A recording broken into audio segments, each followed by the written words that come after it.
Now you're watching the pictures of the launch of China's largest carrier rocket, the Long March 5. This is the first ever space mission. Now you're seeing the firing of Long March Rocket 5, the liftoff. Now China's State Administration of Science, Technology and Industry for National Defense says the rocket integrates top space technology, and that includes non-toxic, environmentally friendly fuel and a highly stable control system. The rocket features China's maximum payload capacity and represents a landmark advance in Chinese carrier rockets. The Long March 5 arrived at the Wenchang Launch Center on Hainan Island in September.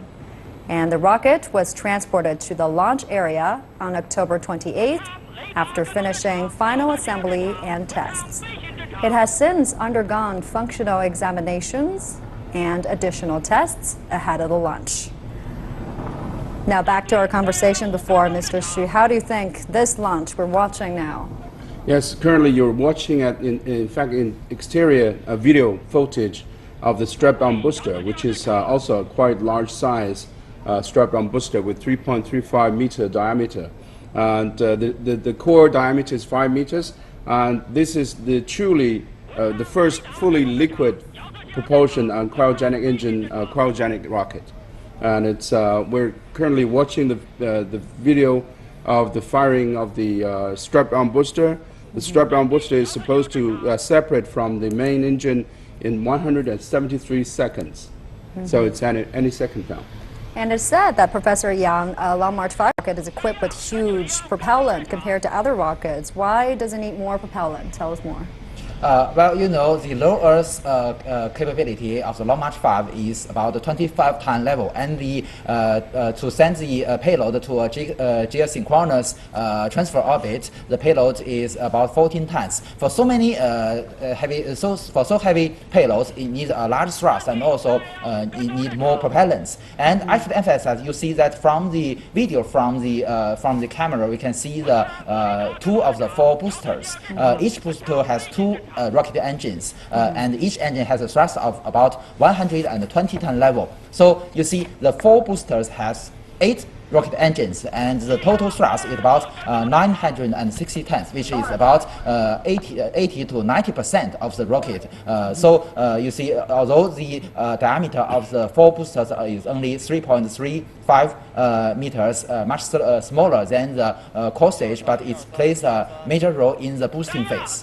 Now China has plans to moon landings. Do you know if Long March 5 rocket will support that? Absolutely, because you know that for the Chang'e 5 mission, we need to have the samples back from the moon surface to the Earth. And you see that in the years before, the largest capability of China Aerospace is Long March 3B, which can send about 3.7 to 3.8 ton probe to the lunar orbit. But the Long March, the Chang'e 5 probe will be much bigger, so it needs a larger rocket, and only the Long March 5 can meet this requirement. So this will be the rocket for the moon mission.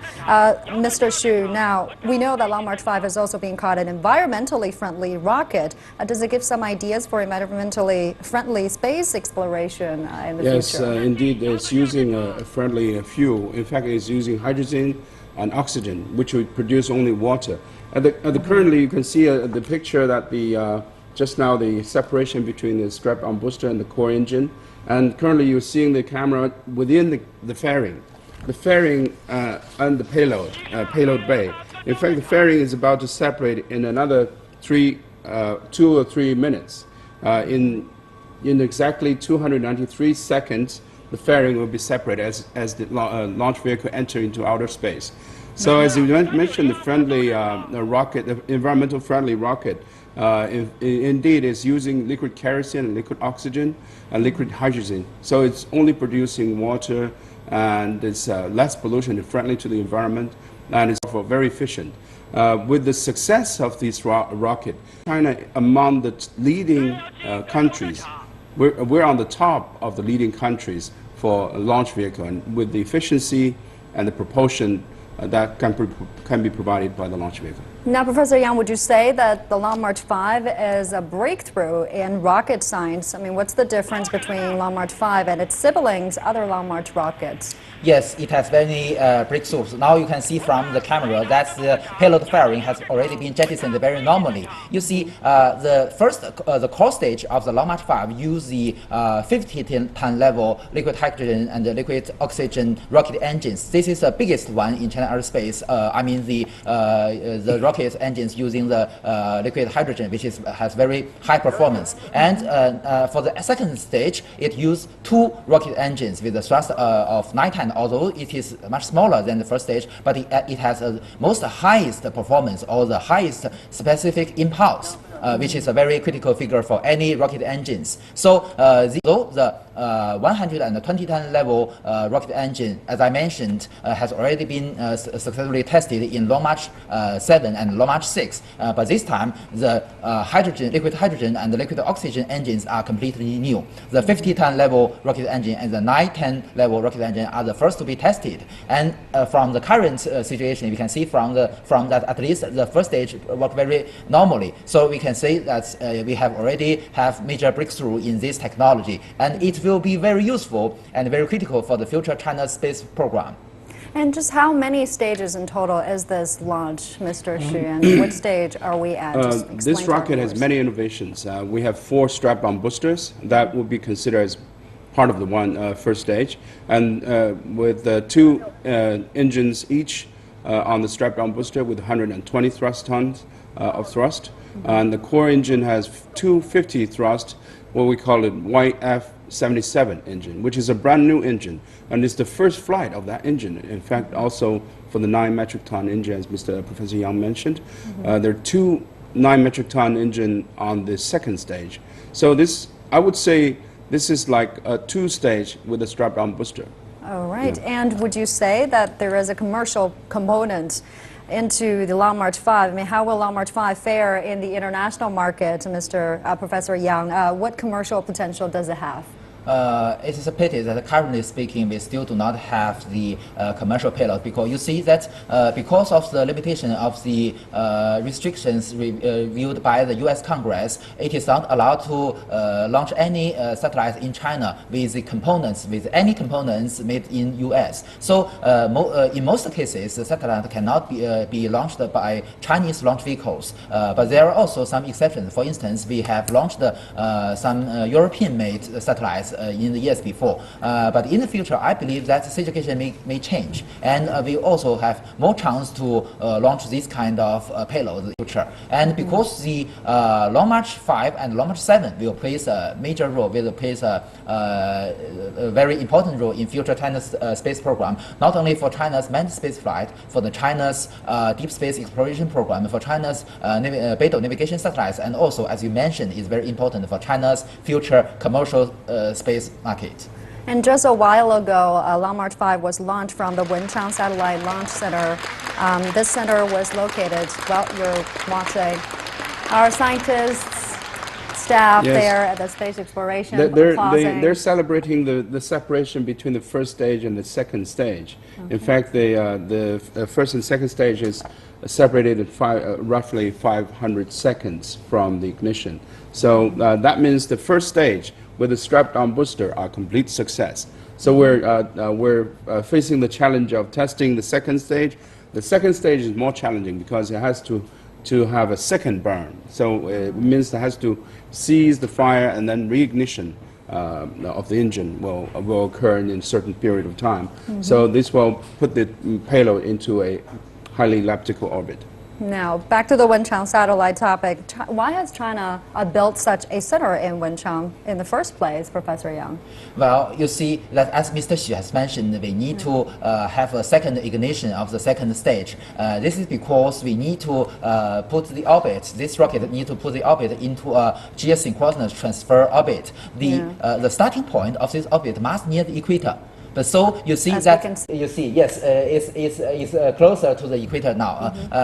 So if the launch site can build to a very low latitude, it can save much of the energy of the rocket and the satellite. So this is why most countries, including China, US, and Europe, built a launch site near the as near to the south. And the most nearest one is the one in French Guiana. It's almost on the equator, so that's the most convenient place. And European countries and the US also has this kind of cooperation to have a platform, movable platform to launch the rocket. It can completely put on the equator. So that's the reason we put this launch site near the equator. And also, as I mentioned, because it is near the coast of Hainan province, so it is very convenient to transport the launch vehicles through the ships. So that will be possible for us to use what we mentioned, the 5-meter diameter rocket bodies.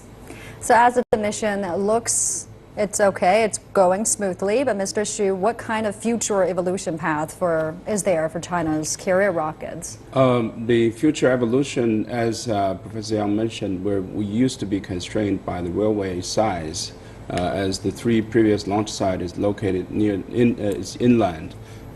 We have to transport the launch vehicle with the railway system, which is limiting to 3.35 meter diameter. So we've been constrained by that diameter for the past 40 years. Now Hainan Island has opened a new page for the Chinese space development. We'll be using 5-meter diameter, in the future probably 10 meter in the coming 10 or 20 years. And Hainan Island has an advantage of accessibility, both accessibility from ocean, from the manufacturing side in Tianjin to Hainan, and the accessibility from ground to space, as the near equator location will provide more efficiency. And second is the safety, because the urbanization process and the city growth inland will provide a hazardous environment, especially for the launch vehicle, the stage falling onto the ground. So after launching from Hainan Island, you can abandon the expendable parts into the ocean, which is more safe.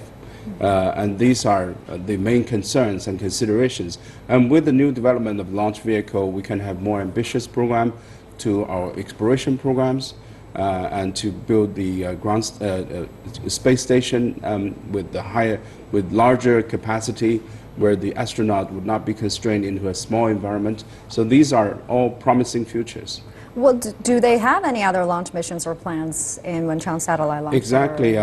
With the success of the Long March 5 this time, we'll be having 2 more launches next year, including the launch of Chang'e 5, as Professor Yang Yuguang mentioned.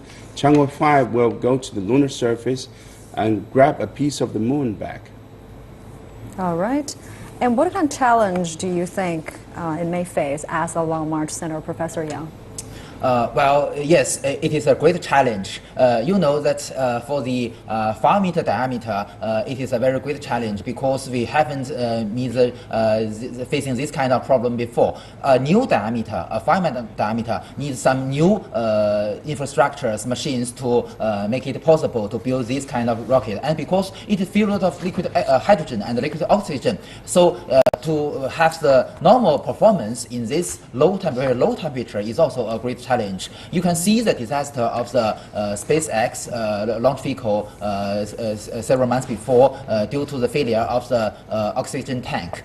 So you can see that we must solve these kind of problems during developing this kind of launch vehicle. And also, as Mr. Xu mentioned, the next critical point will be the second ignition of the second stage, because in China's previous Long March 3 series, we do have some problems. We have 2 failures due to the fail of the second ignition of the third stage of the Long March 3 series. So we must be facing these kind of problems to make sure the reliability and to make the possible of the success. And also because you know that the Long March 5 currently speaking have 2 versions. This one, as Mr. Xu mentioned, is a 2-stage or 2.5-stage rocket. And next year to launch the China's future space station, it uses a 1.5-stage rocket called Long March 5B. It's a little bit different. And is there any standard to judge it's a successful launching? I mean, till what point can we call it a success, Mr. Xu? I would say at the point of 1,829 seconds, where the separation between the second stage and the payload. So at that stage, the launch vehicle's mission is completion, it's completed. And then it's up to the what we call a spacecraft to maneuver to its position with the upper stage. So I would say the launch vehicle, Long March 5, will complete its job in half an hour. In half an hour. And what's the ultimate goal of this launch, Professor Yang? The goal of this launch is to launch the payload. For the role of the Long March 5, the mission is to launch the payload into a very high elliptical orbit, which means that the perigee, the lowest point, the altitude is about 200 kilometers, and the highest point, or the aperture, is several thousand kilometers, maybe 36,000 kilometers, or even higher. So this orbit is very useful and very critical for future launch missions to the geosynchronous orbit communication satellites and similar satellites, such as also the navigation satellites in the future. And because this configuration is also qualified for the future lunar missions with the altitude of the highest points of the orbit will be even higher to reach the altitude of the moon, which is about 380,000 kilometers. And speaking of future exploration, it is known that space exploration have also brought human lots of benefits to human life or daily life. Also, rockets make it easier for space exploration. But what else benefits it's bringing to space exploration in the future, Mr. Xu? Probably colonization of another planet. I would say, but with a bigger rocket, and you can do many bigger things. For example, the current roadmap, what we call global exploration roadmap, we're currently drawing with 14 nations jointly with NASA and ESA and other international space organizations, is to first achieve size lunar orbit explorations, which is we're orbiting the lunar orbit and bring an asteroid into the lunar orbit and study that, which is an uncooperative body. And then the second step is to go to the Mars surface in the 2030s. So all of these cannot be done without big launch vehicle and cannot be done without access to space. But do we have any plans for another manned mission, Professor Yang? Well, you know that we from the space industry and those we from the space field who are in charge of these issues has already raised many proposals for the future manned lunar missions. For these missions, the organization of Mr. Xu, the China National Space Agency, has already supported many plans to study the even larger engines for the future heavy launcher, which can brought human to the lunar surface, which is same level as the Saturn V in Apollo era, and also the SLS, which will be the largest one made by the U.S. in current stage. And in the future, as you mentioned, these kind of technologies will benefit human beings very remarkably. You see, you know that my company built tens of thousands of connections of this Long March 5 launch vehicle, and these connections are made by very special alloys, and these alloys can used in daily life and used to making products in daily life. And also, you know that the Long March 5 is so complex and it needs testing and failure detection system, and this system, the similar technology, can also benefit the common daily life to transfer these kind of technologies. And also the welding technologies, you see that all the rockets need a very high requirement to the welding procedure. So the welding technologies can also be transferred to making other things outside the space field. And Mr. Xu, could you just explain to our viewers what are we watching now on our screen now? On the screen, you can see the altitude and the direction. It's currently the launch vehicle is traveling towards the Pacific near the equator orbit, and it's the decrease of the altitude means it's the second stage engine has been turned off, and it's currently gliding in space at an altitude of 171 kilometers, which is completely outer space with the vacuum environment. And the currently international considered space is above 110 kilometers. So it is already in orbit, and we're expecting to have a second ignition in about 5 or 6 minutes. And then we will, after the shutdown of the second ignition of the second stage, we would be separating the launch vehicle from the payload. So at that moment, we will be announcing the success of this launch mission. All right. It is already in so-called a parking orbit. So it is a nearly circular orbit, but it is a very low, as Mr. Xu mentioned, a very low altitude, mainly 200 kilometers also. You can see this 3D animation. So the figures on the bottom show the real telemetry data from the launch vehicle. So you see that the altitude is more than 160 kilometers. So it is in a parking orbit. And this stage is called the coasting stage. A coasting stage means that the rocket engines do not work. Only the attitude control engines work to keep this proper attitude. So the next critical point will be the second ignition of the second stage. The two 910 level rocket engines will ignite for the second time, and it will continue to work for several hundred seconds, and to have a so-called parity kick. A parity kick means that to accelerate the payload from a parking orbit to a high elliptical orbit, and the highest point or the apogee of the orbit will be raised very remarkably, and that will be.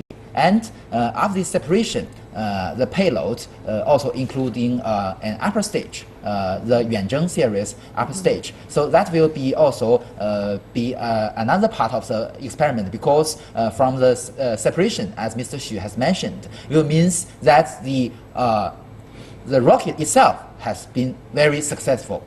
At least you see from the previous images, we can see the camera on the bottom of the second stage, and we can see the camera in the east field view. We can see the two rocket engines of the second stage, and it works very normally. So this already means that the rocket booster, the 4 rocket boosters, the first stage has already been tested and successful, and the first phase of the second stage is also working very properly. So the only thing left is to ignition of the second stage and also the separation of the payload. And talk to us, what's in that launch vehicle? It's been reported that the Long March 5 rocket has been carrying a satellite with it.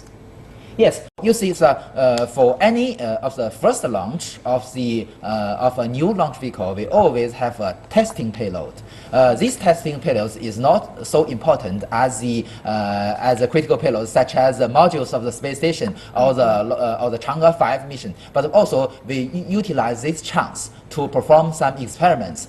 This including testing satellite and also an upper stage, as I mentioned, to continue to work and put the payload into the geosynchronous stationary orbit. Yes, because this mission is mostly for the testing of the launch vehicle. So the payload is secondary consideration. However, we do have a payload that is due to be placed into a geostationary orbit, as Professor Yang mentioned. This will include a number of maneuvers and changing of the orbit from apogee and perigee points to have to achieve this maneuverability. There is an upper stage that has been fixed to the payload.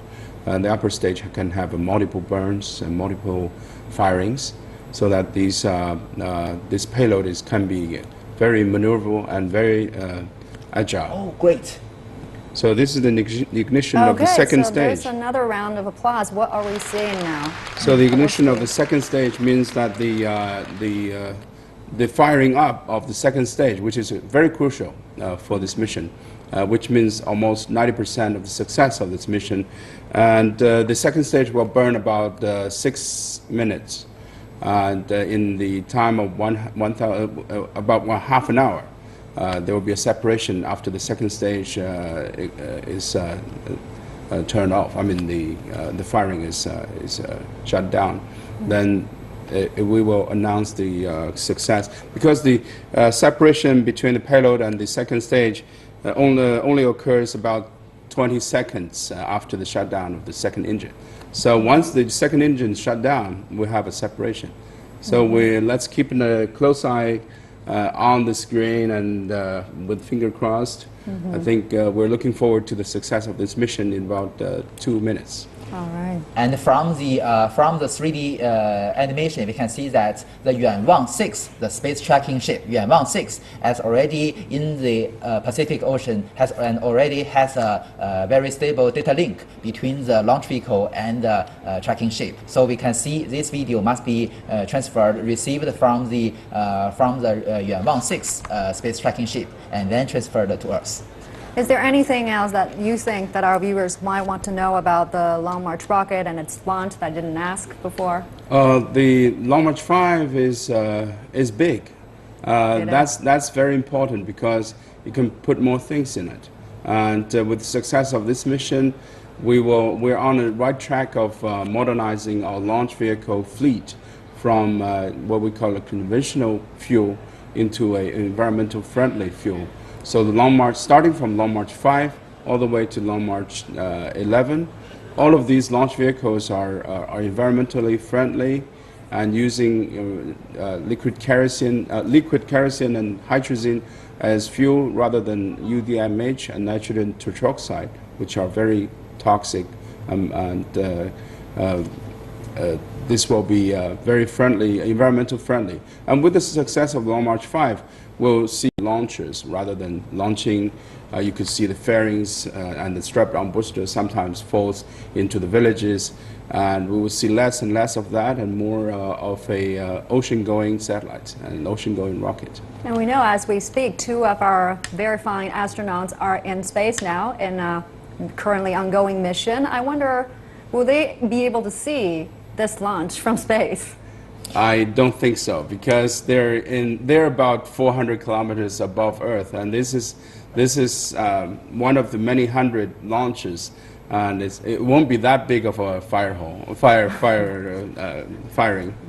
But technically speaking, it is possible. But maybe it is a waste of resources to transfer so large amount of data, because you see any video, especially high definition video, needs to transfer a very large amount of data. And this data, we have already seen that it can be uploaded to the Shenzhou spaceship and the Tiangong 2 by the data relay satellite, the Tianlian satellite. So technically speaking, it is possible. But maybe will not do so. What about? Yes, because of the first launch and many things, we have to take extra caution, because the pushing of the rocket into the launch pad sometimes takes 3 to 5 days, and this time we had 7 days in preparation because it's the first time. And also a lot of videos that Professor Yang mentioned are presented and recorded, just in case there is an error or an issue that we can then replay the videos and to find out exactly what happened. So these are all extra caution methodologies, but in the future we might have to omit this because of data relay concerns.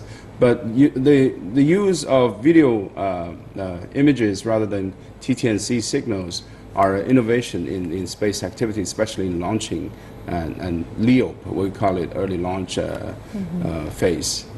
You can see from the video, as I mentioned, is from the camera mounted on the rear part of the second stage, and towards the rear part we can see the 2 nozzles. Although, as we mentioned, the liquid oxygen and the liquid hydrogen are in a very low temperature, which is about minus 250 degrees Celsius. But you can see the nozzle is in red. So the combustion is in a very high temperature. Only under this way we can get a very high performance. As I mentioned, the specific impulse, which is the most critical figure of a rocket engine performance, the second stage has the highest performance in China Aerospace. And at this stage, what were the scientists or the staff there looking for? Well, they're looking at the firing of the engine. And seems like a crucial moment. It is the crucial moment, because you know, the cooling of the engine, And you can see the engine is getting very hot, and the cooling of the engine and the shutdown of the engine is a crucial stage where it has to have a precise shutting down time so that the payload can be put in a precise orbit. It should have a precise time. Okay. And what about space exploration, cooperation with international agencies, Professor Yang? All right, we're hearing another round of applause now.